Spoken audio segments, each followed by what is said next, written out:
Now,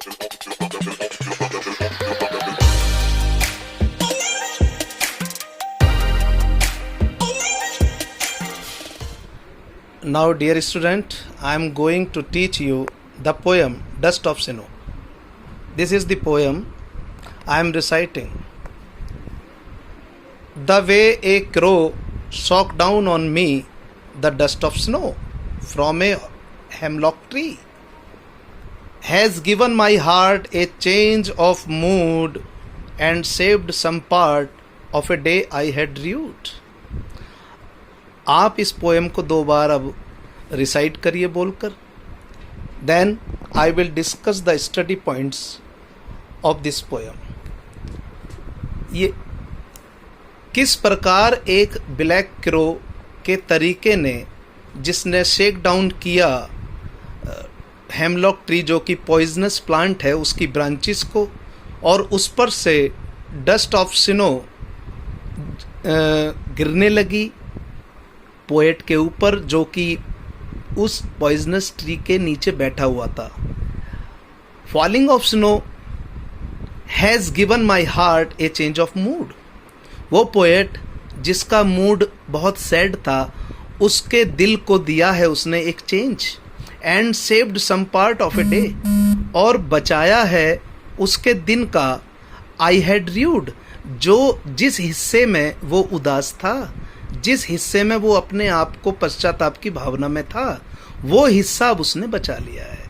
means one day the poet was very much sad due to some reason, so he goes to the nature and he sits under a tree that was poisonous plant. He sits under the tree. Suddenly a small incident happens. A black crow comes there and shakes down the branches of the tree. The falling of snow or the dust of snow has given some soft touch to his sad mood. The soft touch and cold touch of the snow gives him a relief. So he decide not to waste his time anymore in that day. Now study points of the poem. Dust of Snow is 8-line poem of Robert Frost, who is nature lover. Nature is a constant source of joy and peace. प्रकृति होती है एक निरंतर स्रोत खुशी का और आनंद का. द पोइटिक डिवाइस या राइमिंग स्कीम जिस पैटर्न पर यह पोयम बनी है is ABAB. This means crow snow. This is AA me tree, me tree, B. तो rhyming scheme is called ABAB. Rhyming words are crow, snow, me, tree. In this poem, the black crow and hemlock tree represent the sorrow and despair. इस poem में ये जो crow है, कौवा है, और hemlock tree जो कि जहरीला पेड़ है, वो रिप्रेजेंट करते हैं सोरो एंड डेस्पेयर को. वाइल पार्टिकल्स ऑफ स्नो, बर्फ के कण, represent the joy and happiness, वो खुशी को और आनंद को रिप्रेजेंट करते हैं. You know, in our life a small incident has a larger significance as it brings some changes. आप जानते हैं कि हमारे जीवन में छोटी छोटी घटनाएं एक बहुत बड़ा महत्व रखती हैं, क्योंकि ये लाती हैं कुछ परिवर्तन लाती हैं. Once the poet was sad. इस पोएम में एक बार पोएट बहुत सैड था, दुखी था, due to some reason in life. जीवन में कुछ कारणों से दुखी था poet.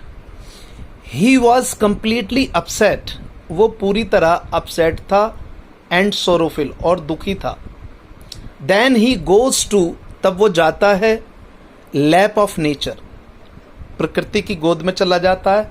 And seats under a tree, और एक पेड़ के नीचे बैठ जाता है, विच इज ए पॉइजनस, जो कि जहरीला होता है. Suddenly an small incident happens, एक छोटी सी घटना घटती है। ए क्रो कम्स देयर, एक कौआ वहां आता है। एंड शेक्स डाउन, और हिला देता है the dust of snow, dust of snow को हिला देता है जो कि ब्रांचेस पर थी।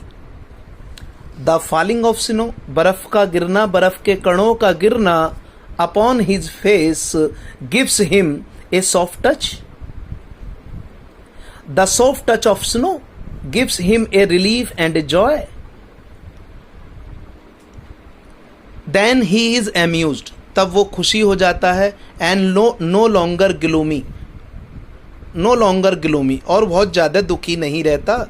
This little incident saved his day, ये छोटी सी घटना उसके दिन को बचाने का काम करती है।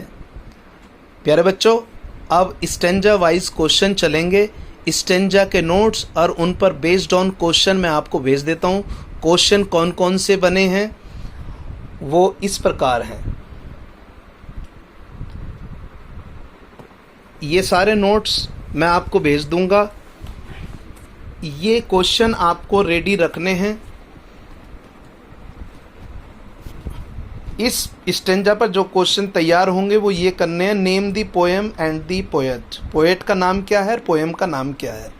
पोएम का नाम है डस्ट ऑफ स्नो और पोएट का नाम है रॉबर्ट फ्रॉस्ट।